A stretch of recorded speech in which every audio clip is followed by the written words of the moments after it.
আমরা শহীদ ওসমান হাদির হত্যার সুষ্ঠু তদন্তের জন্য ডক্টর মোহাম্মদ ইউনূসকে জাতিসংঘে একটি চিঠি প্রেরণের জন্য আহ্বান জানিয়ে তার বাসভবনের সম্মুখে অবস্থান করছিলাম। আমরা খুব গুটি কয়েক মানুষ সেখানে ছিলাম এবং আমরা পুরো গতকাল 4টা থেকে আজকের এই সময় পর্যন্ত শহীদ ওসমান হাদির স্ত্রী, তার সন্তান এবং আমরা পুরোটা সময় ধরে কিভাবে শান্তিপূর্ণভাবে আমাদের এই দাবিটা আদায় করা যায় সেটা নিয়ে আমরা আমাদের মতো করে এগুচ্ছিলাম। এবং আমাদের সাথে সরকারের বিভিন্ন সময়ে তারা কোনোভাবেই আমাদের কাছে ওইভাবে করে যোগাযোগ করতে তারা স্বাচ্ছন্দ্য বোধ করে না। আমাদের কাছে মনে হয়েছে নয়তো 8 ঘন্টা শহীদ ওসমান হাদির স্ত্রী যমুনার সামনে ছিলেন, যমুনা থেকে একজন পিয়ন বের হয়ে তাকে সম্মান জানানোর এতটুকু প্রয়োজন বোধ করেন নাই।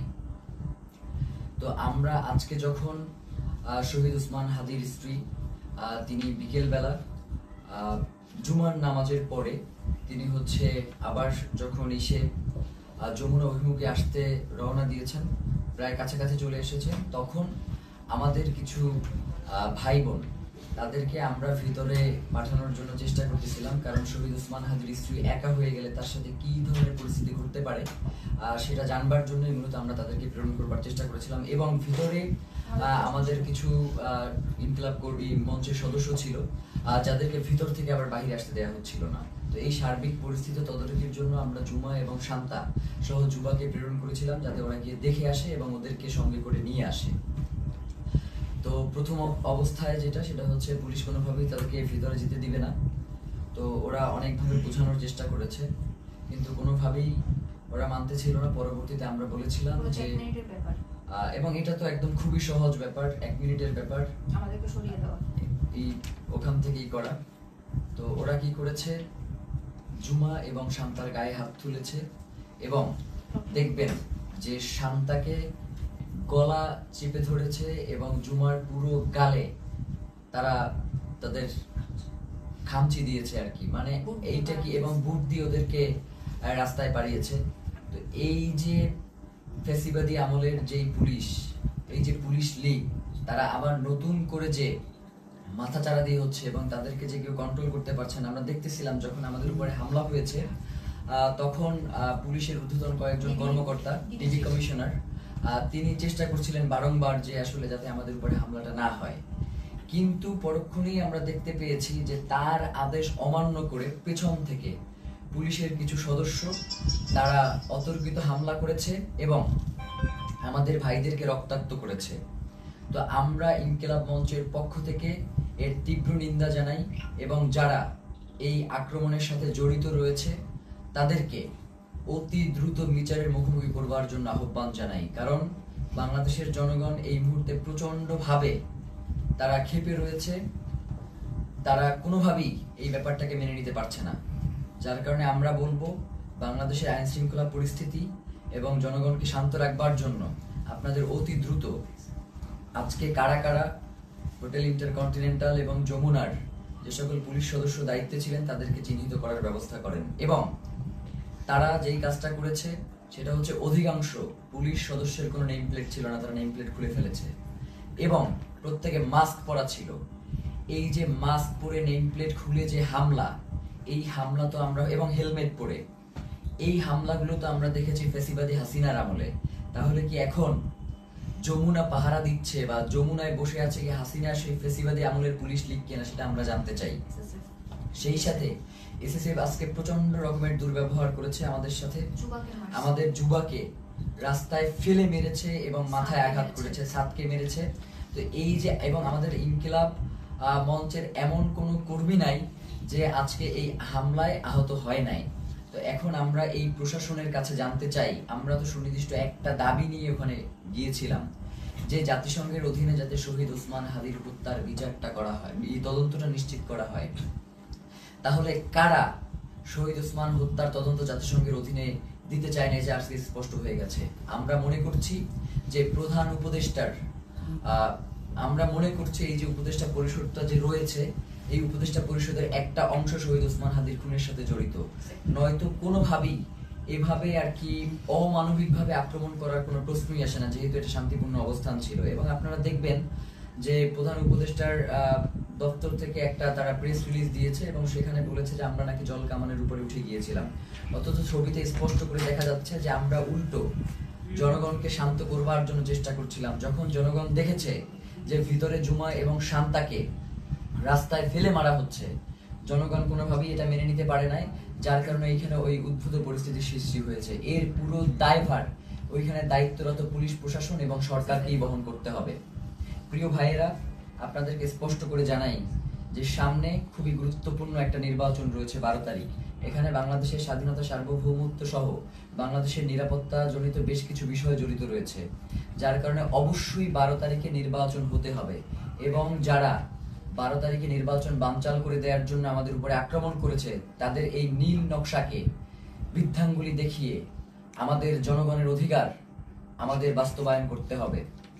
প্রিয় ভাইয়েরা, জনগণ, বাংলাদেশের জনগণ প্রচন্ড শান্তিপ্রিয় এবং তারা সব সময় সরকারকে সহযোগিতা করে আসছে, কিন্তু সরকার সেই জনগণের উপরে আজকে মুহুর্মুহু sound grenade, tear shell, rubber bullet এগুলো নিক্ষেপ করেছে। এবং এখনো তারা বিভিন্ন জায়গায়, যেমন শাহবাগে এখনো সম্ভবত আক্রমণ চলছে। একটু আগেও আমরা এই লাইভ শুরু করবার আগে দেখতেছিলাম যে শাহবাগে আক্রমণের মতো ঘটনা ঘটতেছে। তো এবং 100-র অধিক শাহবাগেও আহত হয়েছে। তো এই যে পুলিশের ন্যাক্কারজনক হামলা এবং তাদের যে লাগাম টেনে ধরা হচ্ছে না, তারা বলছে, মানে আপনি একটা জিনিস খেয়াল করেন, তারা বলছে যে আয় হাদির লাশ নিয়ে যা।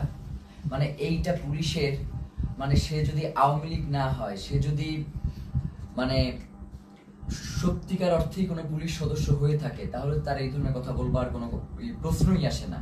তো আমরা স্পষ্টভাবে বুঝতে পারছি যে বর্তমান পুলিশ প্রশাসনের এই যে আওয়ামী লীগ গোষ্ঠী যারা এখন পর্যন্ত রয়ে গেছে, তাদেরকে ছাঁটাই করবার না করবার কারণে এই ধরনের উদ্ভূত পরিস্থিতি তৈরি হয়েছে। এর দায়ভার এই অন্তর্বর্তীকালীন সরকারকেই নিতে হবে। এবং আমরা আশঙ্কা করছি যে যমুনার ভিতরে হয়তো অন্তর্বর্তীকালীন সরকার সেফ না, কারণ যারা আমাদের উপরে যেইভাবে আক্রমণ করেছে, তারা যে কোনো মুহূর্তে যমুনায় ডক্টর মোহাম্মদ ইউনূসের উপরে আক্রমণ করতে পারে। এই ধরনের একটা আমরা আশঙ্কা বোধ করছি, কারণ এদের আক্রমণের সাথে হাসিনার পুলিশ লীগের আক্রমণ পুরোপুরি মিলে যাচ্ছে। এবং সেই সাথে আমরা এটাও আপনাদেরকে বলতে চাই যে আমরা দেখতেছেন তো আমাদের কি অবস্থা, তারপরেও আমাদেরকে শান্তিপূর্ণভাবে সকল অবস্থার মোকাবেলা করতে হবে। আমরা চাই যাতে বাংলাদেশে কোনো উদ্ভূত পরিস্থিতির সৃষ্টি না হোক, যার মাধ্যমে মূলত আজকের আক্রমণটা হয়েছেই হচ্ছে নির্বাচনকে বানচাল করে দেওয়ার জন্য। সুতরাং এই নির্বাচন অবশ্যই হতে হবে এবং সেটা 12 তারিখেই হতে হবে। এবং যারা নির্বাচন বানচাল করতে চায়, তাদেরকে আমাদের রুখে দিতে হবে। আমরা কোনোভাবেই এই নির্বাচনকে বানচাল করতে দিব না, কারণ বাংলাদেশের জন্য এই নির্বাচন অত্যন্ত গুরুত্বপূর্ণ। প্রিয় ভাইয়েরা, সেই সাথে আমরা আপনাদেরকে স্পষ্ট করে যে জিনিসটা জানাতে চাই, সেটা হচ্ছে শহীদ ওসমান হাদির হত্যার যে তদন্ত, সেটা জাতিসংঘের অধীনেই হইতে হবে। আমাদের এখানে আমরা তাদের সাথে কথা বলেছি, তারা আমাদেরকে আশ্বস্ত করেছিল যে জাতিসংঘের অধীনে এটার তদন্ত হবে, কিন্তু তারা কোনো ধরনের সময়সীমা বেঁধে দেয় নাই। তারা ইতিপূর্বেও আমাদেরকে আশ্বস্ত করেছিল তারা ক্ষমতায় থাকা অবস্থাতেই শহীদ ওসমান হাদির হত্যার বিচার করবে, কিন্তু তারা সেই বিচার করতে পারে নাই। যার কারণে আমরা তাদের শুধুমাত্র কথায় আশ্বস্ত না হয়ে আমরা তাদের কাছে একটা দাবি করেছিলাম যে আপনি কবে নাগাদ এই কাজটুকু বাস্তবায়ন করবেন, এই চিঠিটা ইস্যু করবেন, সেটা আমাদেরকে জানান। এখন রাষ্ট্রের কাছে যদি আমাদের এতটুকু দাবি জানানোর অধিকার না থাকে, তাহলে তো বাংলাদেশ বলে কোনো রাষ্ট্র এই মুহূর্তে সাস্টেইন করবার কথা না। এখন তো এই রাষ্ট্র তাহলে অন্য দেশের প্রক্সি দিচ্ছে এই রাষ্ট্র কোনো না কোনো ভাবে। তো প্রিয় ভাইয়েরা, আপনাদেরকে স্পষ্ট করে বলি, শহীদ ওসমান হাদির হত্যার তদন্ত জাতিসংঘের অধীনেই হইতে হবে এবং 8 তারিখে অবশ্যই এই অন্তর্বর্তীকালীন সরকারকে জাতিসংঘের কাছে চিঠি প্রেরণ করতে হবে। প্রিয় ভাইয়েরা, এক্ষেত্রে আমাদের কিছু দাবি রয়েছে। চিঠি শুধু প্রেরণ করলেই হবে না, চিঠির ভিতরে নিম্নলিখিত আমরা যে বিষয়গুলো বলবার চেষ্টা করছি সেগুলো অন্তর্ভুক্ত থাকতে হবে। প্রথমত, সরকারকে UNOHCHR কে অনুরোধ করতে হবে যেন তারা শহীদ শরীফ ওসমান হাদি হত্যাকাণ্ডে একটি স্বাধীন ও নিরপেক্ষ ইন্ডিপেন্ডেন্ট ফ্যাক্ট ফাইন্ডিং ইনভেস্টিগেশন পরিচালনা করে। এই তদন্তের স্পষ্ট কার্যপরিধি থাকবে যাতে ঘটনার সত্যতা নির্ধারণ, দায়ী ব্যক্তি ও তাদের সহায়ক নেটওয়ার্ক শনাক্তকরণ এবং জবাবদিহিতা নিশ্চিত করে করণীয় সুপারিশ অন্তর্ভুক্ত থাকবে। সরকারকে অনুরোধ করতে হবে যেন তদন্তে শুধু সরাসরি হামলাকারীদের নয়, বরং আড়ালে থাকা পরিকল্পনা, ষড়যন্ত্র, জড়িত থাকা বা সহযোগিতা, সহায়তা প্রদান কিংবা আশ্রয় প্রশ্রয় ও চিহ্নিত করা হয়, যা হত্যাকাণ্ড ও পরবর্তী পালিয়ে যাওয়াকে সম্ভব করেছে। মূল কথা হচ্ছে, খুন যারা করেছে, খুনের পেছনে যারা পরিকল্পনা করেছে, এখন পর্যন্ত খুনিদেরকে যারা আশ্রয় প্রশ্রয় দিয়ে রাখছে, তাদেরকেও এই তদন্তের মাধ্যমে উদ্ঘাটন করে নিয়ে আসতে হবে। সরকারকে পূর্ণ সহযোগিতার নিশ্চয়তা দিতে হবে। এতে প্রাসঙ্গিক প্রমাণ ও স্থানসমূহে প্রবেশাধিকার অন্তর্ভুক্ত থাকবে। একই সঙ্গে রাষ্ট্রীয় বা অরাষ্ট্রীয় কোনো পক্ষের হস্তক্ষেপ না হওয়ার নিশ্চয়তা প্রদান করতে হবে। কিছু অভিযুক্ত সন্দেহভাজন বিদেশে পালিয়ে থাকতে পারে এমন প্রতিবেদনের প্রেক্ষিতে সরকারকে OSCHR এর সহায়তা চাইতে হবে, যাতে স্ট্রাকচার্ড ক্রস বর্ডার কোঅপারেশন নিশ্চিত হয়। এর মধ্যে লিগ্যাল অ্যাসিস্ট্যান্স ও ইনফরমেশন শেয়ারিং অন্তর্ভুক্ত থাকবে, যাতে দায়ীরা জবাবদিহিতা এড়িয়ে যেতে না পারে। মূল কথা হচ্ছে, শহীদ ওসমান হাদির হত্যার তদন্ত জাতিসংঘের অধীনেই হইতে হবে এবং এই তদন্ত কাজ যাতে কোনো ধরনের বাধাগ্রস্ত না হয়, সকল ধরনের সহযোগিতা এই রাষ্ট্রের পক্ষ থেকে নিশ্চিত করতে হবে। এর বাইরে আমাদের কাছে কোনো সেকেন্ড অপশন নাই। আজকে আমাদেরকে গুলি করেছেন, কালকে প্রয়োজনে আমাদেরকে মেরে ফেলেন, কিন্তু শহীদ ওসমান হাদির হত্যার বিচার এই বাংলার জমিনে হইতেই হবে। এর বাইরে কোনো সরকারের সেকেন্ড কোনো অপশন নেওয়ার কোনো সুযোগ নাই। প্রিয় ভাইয়েরা, আপনাদেরকে বলি, এই যে আজকে আমাদের উপর যে ন্যাক্কারজনক হামলা হয়েছে, এই ন্যাক্কারজনক হামলার পিছনে কারা রয়েছে, কারা আমাদের উপরে অতি উৎসাহী হয়ে আক্রমণ করেছে এবং আমাদের ভাই বোনদেরকে, মানে একটা মানুষকে আসলে কতটা বাড়ি দেয়া যায় লাঠি দিয়ে, আমরা এটা প্রশাসনের কাছে জানতে চাই। একজন মানুষকে আমি ভিডিওতে দেখেছি 30 থেকে 32টা বাড়ি দিয়েছে। যতক্ষণ পর্যন্ত সে ওইখান থেকে নিরাপদ দূরত্বে না যাইতে পারছে, ততক্ষণ পর্যন্ত একজনের পরে আরেকজন তাকে আঘাত করতেই ছিল। ব্যাপার যেটা করতেছে সেটা হচ্ছে, আমাদের কাছে মনে হচ্ছে যে এই প্রশাসন এখন আর অন্তর্বর্তীকালীন সরকারের কথায় চলে না। এই প্রশাসনকে কেউ নিয়ন্ত্রণ করছে। সেই নিয়ন্ত্রক কারা, সেটা বাংলাদেশের জনগণের কাছে সরকারকে জানাতে হবে। নয়তো এই সরকারের অবশ্যই দায় থেকে যাবে যে কারা জুলাই জনতার উপরে এই আক্রমণটা করলো। তারা শহীদ ওসমান হাদিকে হত্যা করতে পারে নাই। শহীদ ওসমান হাদির হত্যার বিচারের দাবি যদিও জানানো না যায়, তাহলে তো এই রাষ্ট্র সামনে ফাংশন করবে না। এবং আমরা ইতিমধ্যেই দেখতে পেয়েছি যে রাজনৈতিক দলগুলো থেকে এই আক্রমণের ঘটনার ব্যাপারে প্রচন্ড উল্লাস প্রকাশ করা হচ্ছে, আপনারা দেখেছেন। আমরা আপনাদেরকে স্পষ্ট করে জানাই, এই 12 তারিখ ভোটের মধ্য দিয়ে তাদেরকে আপনাদের একটা স্পষ্ট বার্তা জানান দেওয়ার সুযোগ রয়েছে। আপনারা 12 তারিখ তাদেরকে ভোটে পরাজিত করে ইনসাফ ও বাংলাদেশের স্বাধীনতা সার্বভৌমত্বের একটা রাষ্ট্র গড়ে তুলবেন, এমনটাই আমাদের প্রত্যাশা। এবং গণভোটে অবশ্যই আপনারা হ্যাঁ দিবেন, কারণ জুলাই সনদ বাংলাদেশের জন্য অত্যন্ত গুরুত্বপূর্ণ। এর সাথে বাংলাদেশের স্বাধীনতা সার্বভৌমত্ব, সীমান্ত, নিরাপত্তা সবকিছু জড়িয়ে আছে। যার কারণে জুলাই গণভোটে আপনাদেরকে অবশ্যই হ্যাঁ দিতে হবে এবং যারা সৎ এবং যোগ্য, তারা যে দলেরই হোক না কেন, তাদেরকে ভোট দিয়ে আপনাদেরকে ইনসাফের বাংলাদেশ প্রতিষ্ঠার জন্য ক্ষমতায় নিয়ে আসতে হবে। এবং সাধারণ জনগণকে আপনারা আহ্বান জানাই যে আপনারা 8 তারিখ পর্যন্ত একটু ধৈর্য ধারণ করুন, যেহেতু সরকারের পক্ষ থেকে স্পষ্ট বিবৃতি দেওয়া হয়েছে যে 8 তারিখে তারা জাতিসংঘের কাছে এই চিঠি ইস্যু করবে, প্রেরণ করবে। তো এবং তার আগে অবশ্যই এই চিঠি প্রেরণের আগে এই চিঠিতে তারা কি লিখেছে সেটা আমাদেরকে দেখাতে হবে। এটা না দেখিয়ে কোনো ধরনের ছল চাতুরি মার্কার চিঠি কোনো প্রেরণ করা যাবে না এবং এটা অবশ্যই আমাদেরকে নিশ্চিত করতে হবে। প্রিয় ভাইয়েরা, বাংলাদেশের স্বাধীনতা, সার্বভৌমত্ব এবং ইনসাফের লড়াইয়ের জন্য শহীদ ওসমান হাদি শাহাদাত বরণ করেছেন। আমাদেরকেও যদি শাহাদাত বরণ করতে হয়, আপনারা ইনসাফের এই লড়াইকে কোনোভাবেই থামিয়ে দেবেন না। ইনসাফের এই লড়াই আমাদেরকে অবশ্যই চালিয়ে নিয়ে যেতে হবে যতদিন পর্যন্ত আমরা বাংলাদেশের আজাদিকে টিকিয়ে রাখতে আমরা চাই। আমার আশেপাশের 2 জন প্রচন্ডভাবে আক্রান্ত হয়েছে, আমি নিজে আক্রান্ত হয়েছি। আমার এবং আমাকে এবং প্রত্যেকের মাথা টার্গেট করে, এই যে আমার পাশে সালাউদ্দিন আম্মার বসে আছে, ওকে মাথা লক্ষ্য করে গ্রেনেড নিক্ষেপ করা হয়েছে, কিন্তু আল্লাহকে বাঁচিয়ে দিয়েছে যে সেটা জায়গা মতো ওরা নিক্ষেপ করতে সক্ষম হয়নি। ওর মুখে সেলাই দিতে হয়েছে, ওর হাতে ব্যান্ডিজ, জুমার গালের প্রত্যেকটা জায়গা আছড়ানো, মাথায় বাড়ি দিচ্ছে, শান্তাকে গলা টিপে ধরেছে। আমাদের এবং ইনকিলাব মঞ্চের যারা ভিতরে ছিল, আমাদেরকে ওখান থেকে ওখান থেকে আমাদেরকে গুলি করে রাবার বুলেট নিক্ষেপ করে সরিয়ে দেওয়ার পরে তারা আমাদের যে সকল ভাই ভিতরে আটকা ছিল শত শত পুলিশ গিয়ে তাদেরকে নির্বিচারে পিটিয়েছে। ফাহিম সহ 2-3 জনের হাত ভেঙে গিয়েছে এই পিটানে। আমরা আমাদের আরেকজন কর্মী যার অবস্থা খুবই সংকটাপন্ন ছিল, যাকে অক্সিজেন দিয়ে তারপর হসপিটালে নিয়ে আসতে হয়েছে এবং তাকে প্রচন্ডভাবে মাথায়, হাতে, কোমরে সব জায়গায় এত পেটানো হয়েছে যে সে এখন ট্রমাটাইজড।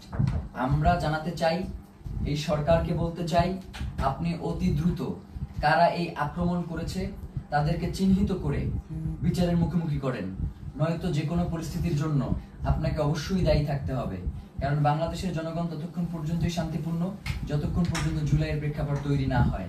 আপনারা কিন্তু খুব তাড়াতাড়ি একটা জুলাইয়ের প্রেক্ষাপট তৈরি করে ফেলতেছেন। এখন যদি আপনারা এটাকে কন্ট্রোল করতে না পারেন তাহলে বাংলাদেশের স্বাধীনতা সার্বভৌমত্ব কিন্তু টিকবে না। এবং আপনাকেও প্রধান উপদেষ্টা আপনি আছেন, আপনি আমেরিকাতে চলে যাবেন সেটা হবে না, আমাদের কাছে জবাবদিহি করে এরপরে আপনাকে আমেরিকা যেতে হবে যে কেন জুলাই জনতার উপরে, শহীদ ওসমান হাদির ভাই বোনদের উপরে এভাবে ন্যাক্কারজনক হামলার মতো ঘটনা ঘটানো হলো। ছাত্র ভাইদেরকে উদ্দেশ্য করে বলি যে আমাদেরকে ধৈর্য ধারণ করতে হবে এবং আমাদেরকে এই লড়াই কৌশলের মধ্য দিয়ে আমাদের যাতে মনোবল ভেঙে না যায় আমাদেরকে সে ব্যাপারে সচেষ্ট থাকতে হবে।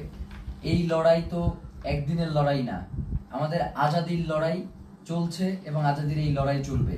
আমাদের এখন পিঠ থেকে গিয়েছে, আমাদের আসলে আর পিছনে যাওয়ার কোনো সুযোগ নাই। এখন থেকে আমাদেরকে সামনেই এগিয়ে যেতে হবে।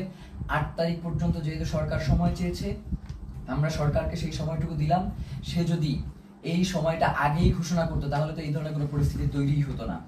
যার কারণে আমার কাছে মনে হয় যে সরকার ইচ্ছাকৃতভাবে এই ঘটনা ঘটিয়েছে। এর দায়ভার সরকারকেও বহন করতে হবে। বাংলাদেশের জনগণ এই অন্তর্বর্তীকালীন সরকারকেও ছেড়ে দেবেন, এটা বলে দিলাম। আজকের মতো আমরা সবাই প্রচন্ডভাবে আহত অবস্থায় এখানে বসে রয়েছি। ফাহিমের দেখেন যে পুরো ট্রাউজারটা ওর রক্তে লাল হয়ে আছে, আমার পুরো পাজামার রক্তে লাল হয়ে আছে, ওর পুরো হাত আঙুল ভেঙে গেছে, মুখে সেলাই দেয়া, এবং এইভাবে প্রত্যেককে এমন ভাবে আক্রমণ করা হয়েছে। আল্লাহ আমাদেরকে রক্ষা করেছেন, নয়তো তাদের যেই ধরনের আজকে আক্রমণের ভূমিকা ছিল তারা আমাদেরকে খুন করবার উদ্দেশ্য নিয়ে এই আক্রমণটা করেছে। তো আমরা আমাদের এক ভাইকে হারিয়েছি, আমাদের কোনো এরপরে যদি আমরা আমাদের কোনো ভাইকে হারাই, এরপরেও নির্বাচন হইতে হবে, নির্বাচন পেছানো যাবে না। নির্বাচনের পরে যে রাজনৈতিক দল ক্ষমতায় আসবে তারা যদি এই ব্যাপারে কোনো সুষ্ঠু পদক্ষেপ না নেয়, আমরা শুধু বলি ব্যাপারটা এমন না, আমরা তাদের জীবনকে জাহান্নাম বানাই দিব বলছি, তাদের জীবনকে জাহান্নাম বানাই দেবো, এই কথা বলেই শেষ করলাম।